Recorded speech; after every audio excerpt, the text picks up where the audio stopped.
Sa pagka dungog nako sa kining kinabuhi ni Bishop Chopilo Kamomot, murag bata pa ko kayo ato, si Anhing Monsignor Esteban Binghay, among parish priest sa Guadalupe, mga 1985. Moto'y pagkadungog nako nga naghisgot siya o kinabuhi. Buhi pa to atong panahon na si Bishop Chopilo Kamomot. Ang iyang gihisgutan kadtong ihubo niya iyang karsones kay gihatag sa manananggot nga busloton kay Kurol. Kay kuan kuno kanang naluoy siya niya wa na siya kwarta ikahatag, ang iya na lang karsones iyang gihubo para mailis-ilisan ang busloton kay Kurol sa manananggot dito sa bukid nga ilang giadto. Nya sunod na kong na dunggan, daghan na kay kong nadunggan nga mga storya nga nindot kayo hangtod karon, hangtod abot ko dinhi kami sa nilang sister diri sa sulod nagstorya mi mao lagi po among gisgutan ang mga nindot nga buhat ni Venerable Chopilo Kamomot. Kamukha no ug ako unsa kay hisgutas mga tao nato sa inyong paminaw, unsa may hisgutan sa mga tao nimo? Ngay pangutan ako no na imong tupad. Ing na maghisgot ka sila sa imong maayong buhat. Sigihan na siguro taglibak ko no. Mao na ningon si Kristo nga magdagkot gani mog suga, ibutang gyud sa tungtunganan, ayaw tagui. Ang pasabot ana nga ang atong mga maayong buhat nga makahatag og kaayuhan sa to isig katao, ipaambit yun. Unsa may atong taguan? Ang kadtong makadaot sa atong isig katao. O na diri sa atong unang pagbasa, hisgutan diri ang paghimog maayo. Likayan kuno nato ang mga daotan, ang maayo gyud atong himuon, dili ta makiglalis. Muna kamo mga asawa ay namo pakiglalis. Kamo ra bay mga buangon sa usahay, no? Bisag gamay kayo ang hinungdan, lalison gyud, sigihan gyud balik-balik. Bisag ang ilang bana nakapangabit rag kausa, sigihan gyud hisgot ana. Na bang ingon mo ana kabuangon ba? Nasipyat ra ganito, masipyat man ganing pare, bana na ba ninyo, no? Nya ay na ambot ang mga madri, masipyat pa sana sila, pero tanaw na ko, kupariha ramihan nila. Ang buangon sa mga madri, usahay ra noon. Muna, ayaw na mo isigig hisgot. Ang hisgot o ang ipaambit, ang maayo, kay bisag kung sa kangilad sa usa ka tawo na, magina siya maayo. Labaw na gid ang taong naningkamot pag tinarong, porti ginang daghanag nindot nga mahisgutan. Kana mo itong hisgutan, sige. Karon, ug mutanaw mo sa imong isig katao, unsay una nimong makita, mailhan mo na, ug unsa sad kag klasiyas pagkatao, ang bati niya, ang iyang apan, o ang iyang nindot. Okay, tistingig-lingi imong tupad. Niya sultihi siya, unsay una nimong nakita. Niya, practice mo, ani, kadang iniguli ba? Ako sad mag-practice mo ko, ani kadang iniguli bitas inyo, itanaw nimo sa imong anak, kung sa may una nimong makita, ang iyang apan o ang iyang nindot. Gani, sama ni Kristo, sama sa mga santos, sama sa atong santosonon nga Venerable Chopilo Kamomot, bisan pag ang bati nga automatic nga makita, pangitao niya ang nindot. Nabitang ingon, ilaron siya nga na nangilad, baligyag manok, baligyag kahoy, niya, nahibawan na yung mangingilad. Unsa may yang isulti? Musmile ra ko to si Bishop, yung mga din, may na lang nang kitay ilaron, kaysa kitay mangilad. Kasi nagana, mangita gid siya rason, aron mo nindot ang bati. Oy, Bishop, kanatanan, pulos gina mangingilad, ngayog pliti, sos, wagi tinuod na Bishop. Siya pastag sa usa ka gatos nga niduol na kuno, naay usa nga kana ganing tinuod nya mao pagi akong mabalibaran pagkadako na akong tulubagon sa Ginoo, hatagi lang na sige, liti. Sawan, sunod mo ana dili. Pangitaa ang nindot kay ang suga mga igsuon, ang suga ba kanang gitawag og light. Mao na siya ang grasya sa Ginoo nga gihatag nato. Ug unsa may nag-unag yung gihatag sa Ginoo nato aron modan-ag ta? Gugma, love. Nya kanang gugma mangita ginagnindot bisan pagbati ang usa ka sitwasyon o usa ka tawo. Para sa akong maguwang, ang iyang nauyab, ilado gyud nga parumbado kay tanan. Ang ako in taong mamagpapa magsigtambag, day kahibaw mangyud ka, kita naman kay na. Ngano pa mangyud nga imo pa manginang tuyuan. Ang sa itubag sa kong maguwang, may na lang nang mamanatag buangon ma, kay may puruhan pang mabuutan, kaysa mamanatag buutan, may puruhang mabuang. Tanawa? Iunsan niya pagdipinsa ang iyang ang iyang uyab. Mas maayong mamanatag buangon kay may puruhang mabuutan, kaysa mamana kag buutan may puruhang mabuang. Ingon ana mo rason ang nahigugma. Di ba? Kasuway na mo ana nga mahimo kang stubborn tungod sa imong gugma sa usa ka tawo. Kasuway mo? Kasi nakasuway ta sa kamot. Sige. Di usa kani buangon mo sa ni kadto. Ang madri ba ni isa sa kailang ko ng madri ha? Kauban mamiyana Legion of Mary dito sa kuan, dito sa Guadalupe. Buangon sa na, klaro kayo. Pero nanindot na, buutan na. Na siya. Kung kamaotang mo higugma, mangita gitag nindot. Ug ang gugma dili gyud buta. Ayaw paghunahuna nga love is blind. Love is light. It knows where is the good thing lies. Muna ang Ginoo si Kristo sa dihang gikulata siyag maayo, niya gilansang sa cross, nagbitay na siya sa cross. Ganahan ra ba ko ning cross kay murag realistic, no? Murag mao gitingali ni ang naong ni Kristo or labaw pa ani nga murag tag bulingon, nagkaabog, niya pati nakaignaong. Mao nang naong nga sige gusto siya kaumod, kulata pa, ludan pang naong. Mao nang na gusto mo maingon na inyong naong? Ha? Muna magis ginhawan nyo, pangiskis na inyong kilay. Hala, paputis naong. Ay, naong sa Ginoo, naguba, naong. Kita din hasta madri, mangiskis na sa skilay. Oy, simbak ko in town, bantay mo mga madriha mo, sampaan mong bisyap, chupilo ka mo ba? Pati na kayang naong, gabitay siya sa krus, galisod na ginhawa, 7 na lang kapulong ang iyang nalitok, kay kapoy nagyod kaayo, hangtod siya namatay, 7 na lang kapulong, ang nag-una pagyod, niingon pagyod siya, amahan ko, pasaylua sila, kay wa masayod sa ilang gibuhat.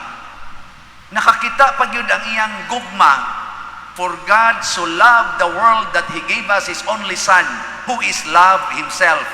Nakakita gyud nga kini di ang mga tawhana gipangilad sa yawa, wa masayod sa ilang gibuhat, gitaptapan ang ilang mata sa troso, matod pa ni Kristo, log in your eye. Nakita na niya og iyang gidawat ang ilang kabuang tungod kay nasayod si Kristo. Kining akong pag-antos para aning mga tawhana mao ni makatangtang sa taptap sa ilang mata ug tuod gyud pagkagisi sa tabil sa templo, pagngit-ngit sa tibok kalibutan, o pagtuay sa ulo ni Kristo, ang senturyon nga gitaptapan ang mata, nga mao'y nag-orchestrate unsaon siya pagpatay, miluhod sa yuta og miingon, tinuod gyud nga siya anak sa Dios. Tanta. At istingin na ninyo, kamo mga asawa, kanay mong bana magsigadtos kabit, ang isulti lang, Ginoo pasaylua siya, kay wa masayod sa iyang gibuhat. gitaptapan ang iyang mata aron makakita nimo ang iyang nakita ang silingan. Mo tuntua siya padong dito. Ana. Ya, unsa may imong buhaton para makakita siya nimo? Nga ikaw day asawa, unsa imong buhaton? Katumay nakita ang silingan, ya ikaw asawa man ka, wa na man ka makit-e, bisag nakatupad niya, unsa may buhaton? Tumana ang sugo sa Ginoo, Ephesians chapter 5. Mga asawa, sunda ang inyong bana sa tanang higayon. Di mo sunod ka ato. Kuyog ka. Oh, moabot yung panahon, makitaan yung gana niya. Oh, makitaan ka. Maingon na siya, awat ya, uy, usama kasi kasunod rin. Ay, salamat, nakita na gitahon ko. Ano? Di ba? Makita na ka niya. Pasalamat na ka, ana. Maingon din ka, ako dong, musunod ko nimo kay ako bayay imong asawa nga gipakaslan. Ya, bisag mo ato kas imong kabit, ako lang kang kuyugan. Kay basi niya na kay panginahanglan, sanpita lang mo ko. Just call my name and I'll be there for you. Di ba? Dito tayo na, no? Naingon mong ba na ito? Dahil, ari sa mis kwarto, pag anda mo kape o gatas diya, basig mga luya, may dire, may lang namin imnon. Ako tao sa kagatas dito kape, siging agas imong luha. No? Siya, mabuhat mo anak, mga asawa. Kinsay mo buhat, sa kamot. Ako ni, kay bao ka ni. Katong nagkantag salmo, oy, kaila ko ani. Grabe sa ningiya, pero silot sa dunya, buangon man. Ay tao, nagbinuotan ng tawag maayo. Mga igsoon mo na gibuhat ni Kristo. Kita nakig-abin sa yawa. Ang atong gihigugma ang mga yawanong butang. Gihigugma nato ang sala. Siya dito sa langit. Hayahay kay siya dito. Way sala dito. Pero gihukas niya ang iyang pagka-Diyos ug mitipon siya nato, isulob niya ang atong pagkamakasasala aron iyang luwason kitang tanan gikan sa sala. Ug usa sa misunod niya nga champion mao si Venerable Teofilo Kamumot. Mahimo ba na nato? Nahimo gani ng Bishop Teofilo Kamumot nganong di man nato mahimo. Pero kay utro man sa kang yawanon, di man ka kamamuhi anang yawa, di jud ka kakupot sa Ginoo. Pero mukupot na kas Ginoo, aka na. Mabuhat na na. Piling niya imong tupad. Pangutan ay na, mabuhat ka na. Sige. Na mabuhat ka ng ingong father.